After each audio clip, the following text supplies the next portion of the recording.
20 જણા એક સાથે કામ કરશે એટલે ઝડપથી કામ થઈ જશે. ખેતરનું કામ અથવા તો કોઈ પણ ફેક્ટરીનું કામ હોય એમાં પણ રિસોર્સ શેરિંગ આપણે કરી શકીએ. તો એ મર્યાદિત સાધનોનો શ્રેષ્ઠ ઉપયોગ, વિશ્વવ્યાપી જાણકારી, વર્લ્ડ વાઇડ આપણે જાણકારી એની સમજ અથવા તો વર્લ્ડ વાઇડ એની, ધારો કે તમે કંઈક એક નવી એપ્લિકેશન બનાવી તો એ નવી એપ્લિકેશન શેર કરશો આખા વર્લ્ડમાં. અત્યારે તો તમે જુઓ નેટનું એટલું બધું પાવરફુલ છે, બરાબર, ઘણી બધી એપ્લિકેશનો આવી ગઈ છે.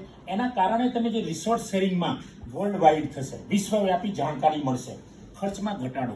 આ એકદમ સિમ્પલ વસ્તુ છે. જ્યારે રિસોર્સ શેરિંગ થતું હોય, જ્યારે માણસોનું શેરિંગ થતું હોય, માનવ બળનું જ્યારે શેરિંગ થતું હોય, મેન પાવરનું શેરિંગ થતું હોય, ત્યારે ખર્ચમાં ઘટાડો થશે જ. આપણે એક જ સિમ્પલ ઉદાહરણ આપીશ કે ભાઈ એક પુસ્તક 50,000 રૂપિયાનું છે અથવા તો એક જર્નલ 50,000ની છે તો એક જ લાઇબ્રેરી ખરીદશે. હવે એ જર્નલનો ઉપયોગ 5 લાઇબ્રેરી કરશે એટલે તમે સમજો 50,000નું જર્નલ 5 લાઇબ્રેરી કરશે એટલે 2.5 લાખ રૂપિયા થયા. 5 લાઇબ્રેરી બરાબર. હવે ખરીદવાનું છે 50,000માં પણ 2.5 લાખ જેટલો ઉપયોગ એનો થશે.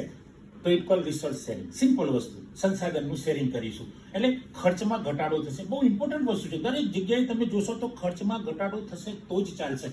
ગમે તેટલા, એક આપણે કહીએ ને કે ભાઈ તમે ગમે તેટલા રૂપિયા હશો, એકવાર વાપરવાનું શરૂ કરી દો છો ખુલ્લા હાથ રાખી તો વપરાઈ જશે.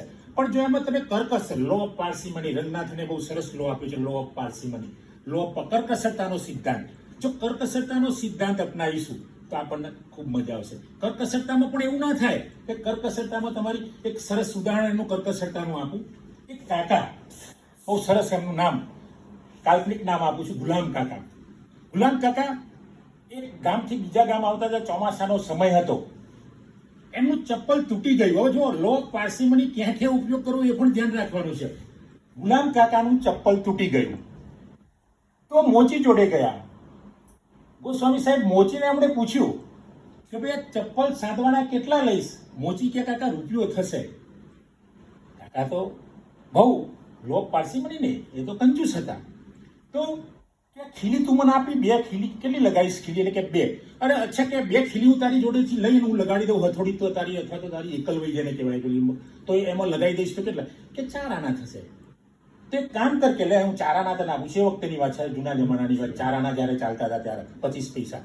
તો કે એક કામ કર, 25 પૈસા હું તને આપું, તારી હથોડી એકલવાઈ મને આપી દે, હું મારી રીતે ચપ્પલ તૈયાર કરી દઈશ. તો કાકા હથોડી લઈ અને ખીલી મારવા ગયા, ત્યાં જ એકલવાઈ બીટ નહીં આવે તો ફટ દઈને એકલવાઈ તૂટી ગઈ. કાકા ટેન્શનમાં આવી ગયા, ભાઈ કે આ તો કે કાકા આ તો તૂટી ગઈ, તમારે એના પૈસા કે કેટલા થશે? 25 રૂપિયા.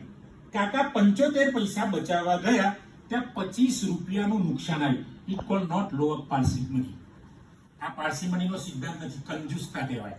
કંજૂસ અને પાર્સિમની એટલે કરકસરતામાં ફેર છે. તો મિત્રો ઘણીવાર આવું પણ જીવનમાં બનતું હોય કે તમે જ્યારે પૈસા એમને બચાવવા જશો તો નહીં મેળ પડે. ખર્ચમાં ઘટાડો, અહીંયા રિયલ ખર્ચમાં ઘટાડો કરવાની વાત છે, નહીં કે એમ જ મેન પાવરનો શ્રેષ્ઠ ઉપયોગ કરીશું.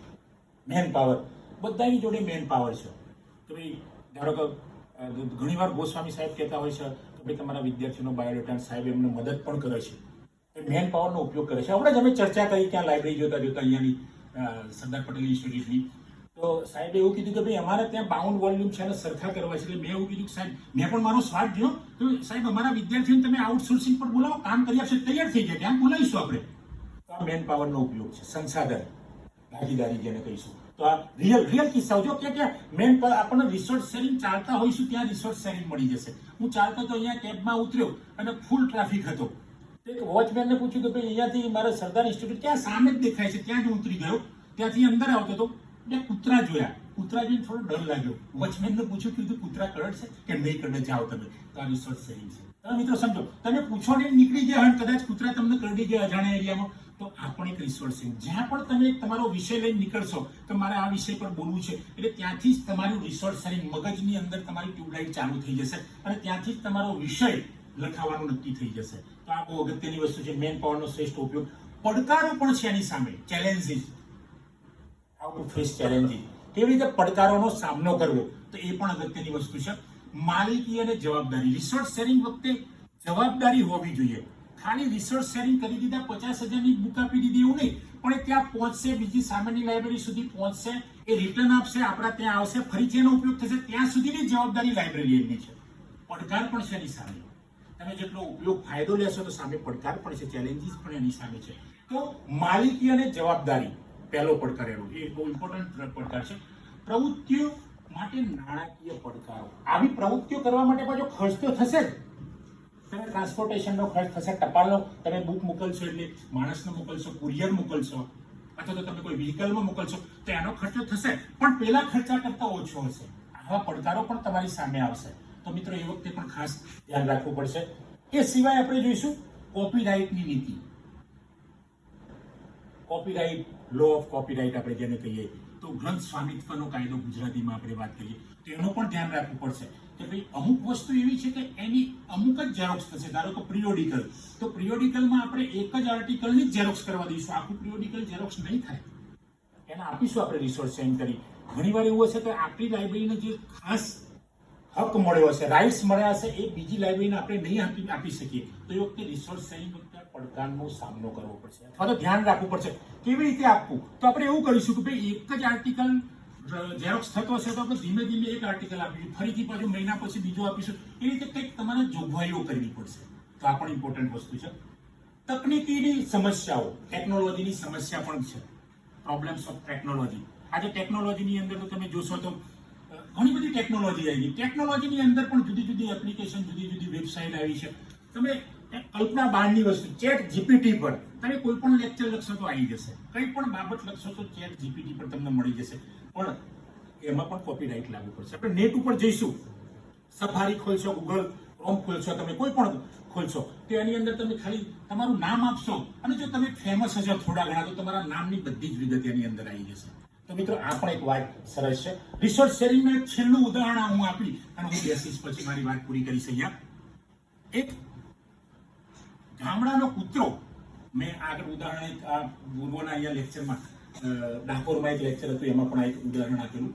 એક ગામડાનો કૂતરો ભૂલો પડીને જંગલમાં ગયો. જંગલમાં ફરતો હતો. એ કેવી રીતે એના માઇન્ડનું, એના વિચારોનું શેરિંગ કેવી રીતે કરે છે અને કેવી રીતે બચી શકે છે. જંગલમાં ફરતો તો અજાણ્યો થઈ, ગભરાયેલો હતો, કારણ કે જંગલમાં તો સિંહ હોય, ચિત્તો હોય, વાઘ હોય, કેટલાક ભયાનક, એનાથી પણ ભયાનક પ્રાણીઓ હોય કૂતરા કરતા. કૂતરો તો આપણું પાલતુ પ્રાણી હતું ગામડાનું. ફરતું તું ડરી ગયેલું હતું. ત્યાં સામેથી સિંહ આવતો દેખાયો. સિંહ આવ્યો એટલે તો એના છક્કા છૂટી ગયા, પાણી થઈ ગયો કૂતરો. પણ ઓન ધી સ્પોટ જયરામ સાહેબ જેવો હશે એટલે ઓન ધી સ્પોટ વિચાર કરી દીધો કે નહીં, આપણે અહીંયાથી બચવાનું છે. એમણે ચેલેન્જીસની વાત કરી કે ભાઈ અહીંયાથી આપણે બચવાનું છે. તો એમણે નક્કી કર્યું કે મારે અહીંયાથી બચવું છે ગમે તે. તો કૂતરા એક બાજુમાં એક હડ્ડી પડેલી, હાડકું પડેલું, એ લઈ આવ્યો અને સિંહ સામે આવતો તો એની પાછળ ફરી અને એનું ચૂસવા માંડ્યો. પેલું હાડકું પડેલું, હાડકું કંઈક જાનવરનું હાડકું હશે, ચૂસવા માંડ્યો.